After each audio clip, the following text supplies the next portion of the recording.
Mayo Clinic, fibromyalgia is defined as a disorder that essentially heightens pain sensations in the body due to a misinterpretation in the brain. In our Ask the Expert series, we sit down with a rheumatologist to see what some of the best options are for treatment. People who suffer from fibromyalgia typically deal with widespread musculoskeletal pain.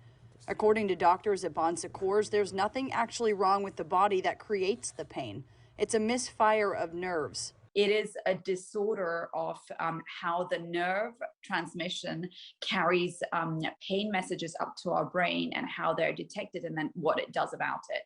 Mona Idris, a rheumatologist at Bon Secours, says with fibromyalgia, signals of touch on the body are transmitted to the brain several times over that are detected as pain instead of just normal touch. It is often associated with other diseases of pain, such as rheumatoid arthritis, lupus. According to the Mayo Clinic, symptoms also include fatigue and cognitive difficulties.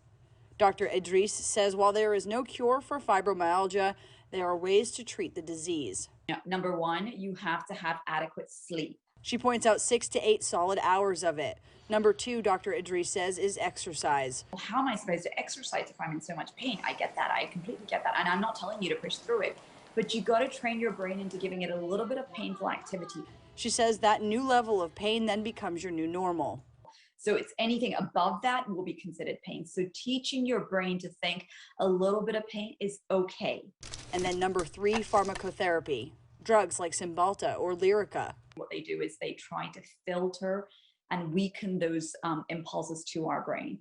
She says treatment drugs are not ideal alone. I certainly wouldn't start somebody on just by that, by themselves without the other modalities, but it's a combination.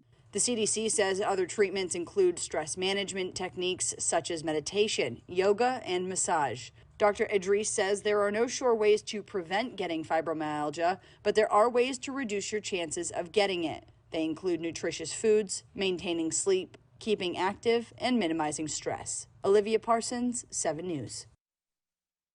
To submit a health topic for our Ask the Expert series, just head to our website, click the News tab, and then click on Ask the Expert.